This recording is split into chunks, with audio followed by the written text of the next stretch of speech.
Hello everyone, welcome back to my channel. আজকে আমি আপনাদেরকে দেখাবো মতিচুরের লাড্ডু। এখানে দেখো ছোলার ডাল প্রায় 450 থেকে 450 গ্রাম মতো আছে, দিয়ে এটাকে ভিজিয়ে রেখেছিলাম 2 থেকে 3 ঘন্টা। তোমরা চাইলে সারা রাতও ভিজিয়ে রাখতে পারো। দেখো জল থেকে ছেঁকে তুলে নিয়ে মিক্সিং জারে দিচ্ছি। এবার এই পর্যায়ে আমি এটাকে বেটে নেব। এটাকে আমি বেটে নেব। এতে আমি কোনো জল অ্যাড করব না। এটাকে একদম একটা পেস্টের মতো তৈরি করে নেব। এই পেস্টটা হয়ে গেলে প্রথমে কড়াইটা আমি গরম চাপিয়ে দেব, দিয়ে তাতে তেল দেব। দিয়ে তেলটা যখন গরম হয়ে আসবে তখন একে একে আমি বড়ার শেপ দিয়ে আমি তেলে ছেড়ে দেব। দিয়ে আমি বড়াগুলোকে শ্যালো ফ্রাই করে নেব, খুব বেশি ডিপ ফ্রাই করব না। আচ্ছা, এখানে আমি তেলটা গরম হতে দিয়েছি। দিয়ে তেলটা গরম হয়ে গেলেই আমি এটাকে হালকা করে ভেজে নেব, শ্যালো ফ্রাই। খুব ডিপ ফ্রাই ভাজবো না, ডিপ করে ভাজলে ভালো করে লাড্ডুগুলো হবে না।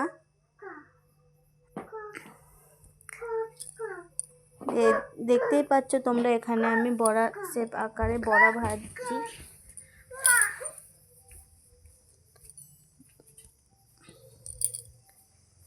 দিয়ে এদিকে একে একে আমি বড়াগুলো উল্টে পাল্টে দিয়ে ভালো করে, যেন ভেতরটা আমার কাঁচা না থাকে, সেইভাবে ভেজে নিচ্ছি। আর খুব লাল করব না, তোমাদেরকে প্রথমেই বলছি যে খুব লাল করব না। আর এটা খুব হার্ডভাবে আমি তোমাদের কাউকে কিছু দেখাচ্ছি না, এটা একদমই নর্মালভাবে, মানে যে কেউ এটা করতে পারে এমনই প্রসেসে তোমাদেরকে দেখাচ্ছি, যাতে যে কেউ চাইলে এই লাড্ডুটা বানাতে পারে। আমার মতে তোমরা অবশ্যই ট্রাই করো, বানিয়ে দেখো একবার। অপূর্ব স্বাদ লাগে, অপূর্ব সুন্দর লাগে, মিষ্টির দোকান ফেল হয়ে যাবে। আর যে খাবে সেই তোমার তারিফ করতে থাকবে।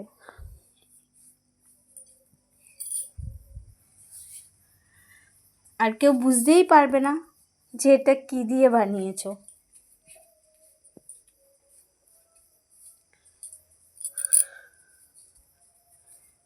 দেখতেই পাচ্ছ একটু সময় লাগবে, শুধু এটাকে ফ্রাই করতে যেটুকু টাইম, কারণ ফ্রাই করাটাই মেন এখানে। কারণ খুব বেশি ফ্রাই করে ফেললে লাড্ডুটা হবে না ভালো করে। এটা একদমই হালকা ব্রাউন, দেখতেই পাচ্ছ হালকা হালকা ব্রাউন কালার হয়ে এসেছে। এই পর্যায়ে আমি এগুলোকে তুলে নেব। তুলে নিয়ে এগুলোকে একটু ভেঙে দেবো, মাঝখান থেকে এগুলো ভেঙে মানে টুকরো টুকরো করে একটু থালায় রেখে দেবো গরম গরম থাকতেই, যাতে একটু ঠান্ডা হয়ে যায়। তারপরে মিক্সিং জারে আমি এটাকে পিষতে পারবো।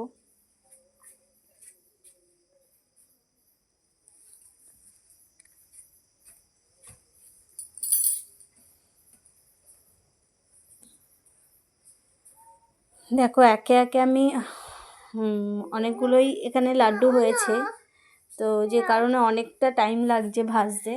একে একে আমি এগুলো আরও যতটা ছিল বাকি সেগুলো সবটাই আমি ভেজে নিচ্ছি।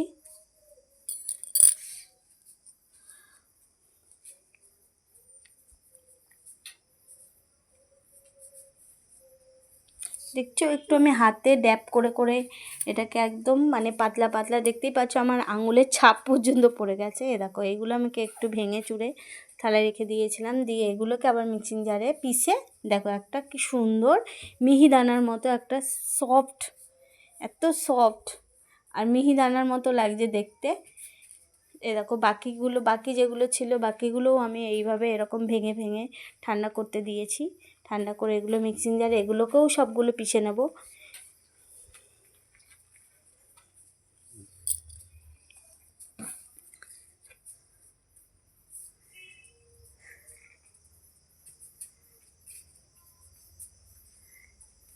এগুলোকেও মিক্সিতে পিষে নিয়ে এটা যে সফট একটা মিহিদানার মতো হচ্ছে, ওটাকেও আবার এক দুবার আমি কড়াইতে নাড়াচাড়া দিয়ে নেব, কারণ ওটা একটু দলা দলা মতো লাগছে, মানে কি একটু হালকা একটু দলা দলা পাকিয়ে আসে, যেহেতু গরম আছে দেখতেই পাচ্ছ এখানে দলা দলাও আছে। একটু হালকা ফ্রাই করে নিলে কি মানে একটু ঝুরঝুরে টাইপের হয়ে যাবে। দেখো কড়াইতে আমি আবারও 2-3 বার 10 মিনিট মতো একটু নাড়িয়ে চাড়িয়ে নেব। খুব বেশি হাই ফ্লেমে করব না, একদম লো ফ্লেমেই এটাকে ভেজে নেব হালকা। দেখছো আমি খুন্তিতে করে কি সুন্দর করে এটাকে নাড়িয়ে চাড়িয়ে ভেজে নিচ্ছি।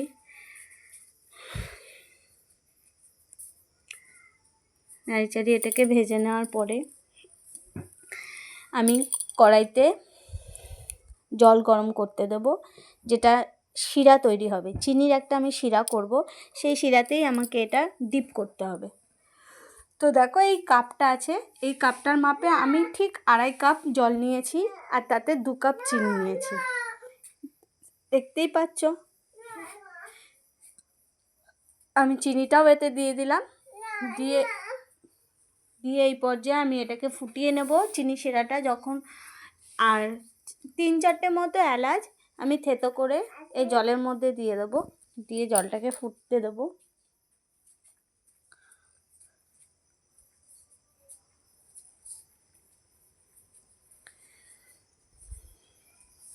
দেখো 4টে মতো এলাচ আমি এখানে থেতো করে, মানে নোড়া দিয়ে থেতো করে ওর ভেতরে দানাটা বার করে নিয়েছি, দিয়ে এই জলে দিয়ে দিয়েছি।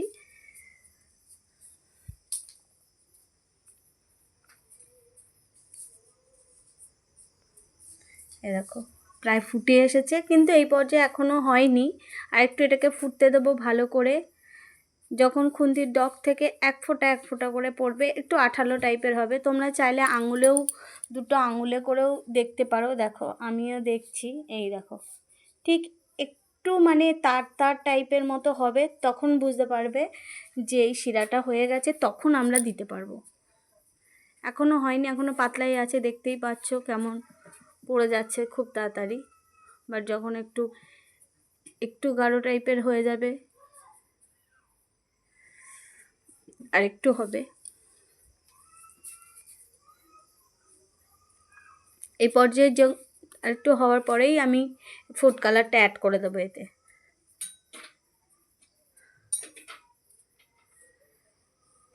আমার মনে হচ্ছে ফুড কালারটা একটু কম হয়েছে, দিয়ে আমি নেক্সট আরেকটু ফুড কালার এতে অ্যাড করেছি। তোমরা যে যেমনটা পছন্দ করো কালার, এটা কালার হওয়ার জন্যই আরও দিয়েছি। তো আমি আরেকটু ফুড কালার এতে অ্যাড করব।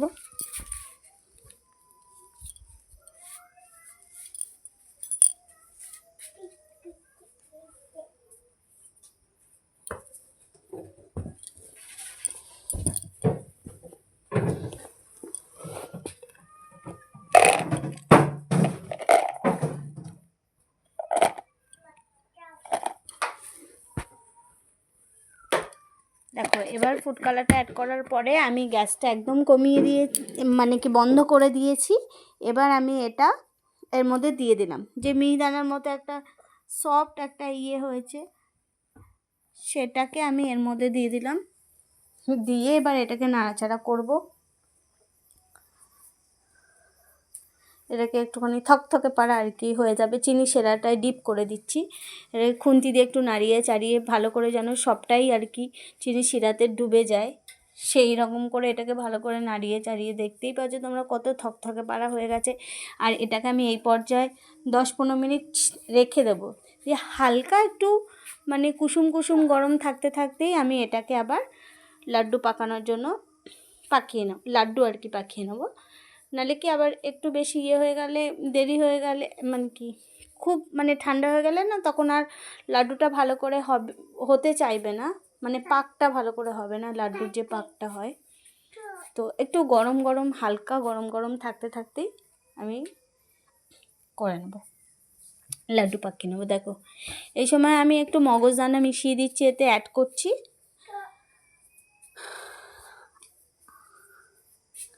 তোমরা চাইলে কাজু বাদাম, আমন্ড বাদাম, ওটাকেও মানে কি মানে কুচিয়ে মানে জিরি করে একদম ছোটো ছোটো করে টুকরো করে নিয়েও এতে অ্যাড করতে পারো।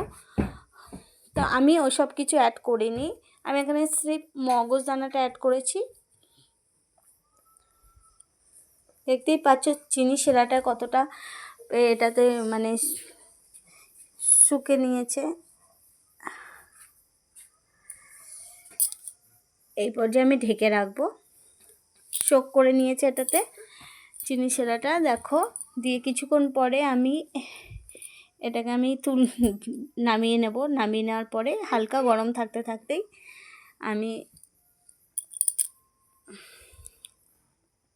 নাড়ুটা পাকিয়ে নেব। এই নাড়ু বলছি, সরি, লাড্ডু।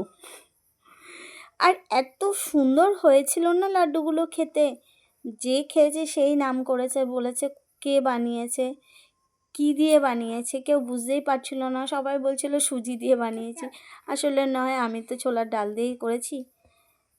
তো আমি অনেক দিন ধরেই ভাবছিলাম লাড্ডুটা বানাবো, তো চেষ্টার ফল কখনো বৃথা যায় না। তো আমার তো লাড্ডুটা অসম্ভব সুন্দর হয়েছিল,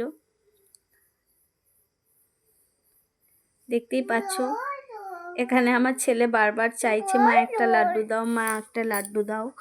তো একটা লাড্ডু লাড্ডু ভালো করে তো চাইতে পারে না, এখনও ছোট।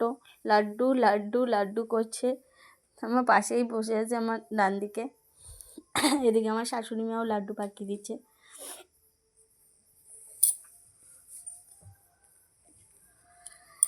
আর সবসময় আমি ভিডিও করতে পারি না, আমার ছোট ছেলে আছে, ওকে টাইম দিতে হয়।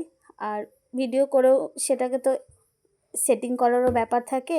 আর তোমাদের দাদাভাই তো একদমই টাইম পায় না, সারাদিনই মানে কি একদম আটকা জায়গায় কাজ করে। আমি বাড়িতে যতক্ষণ যেটুকু টাইম পাই সেইভাবেই করি।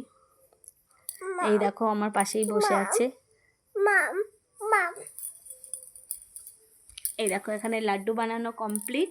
ওপর থেকে আমি এটাকে একটুখানি গার্নিশ করার জন্য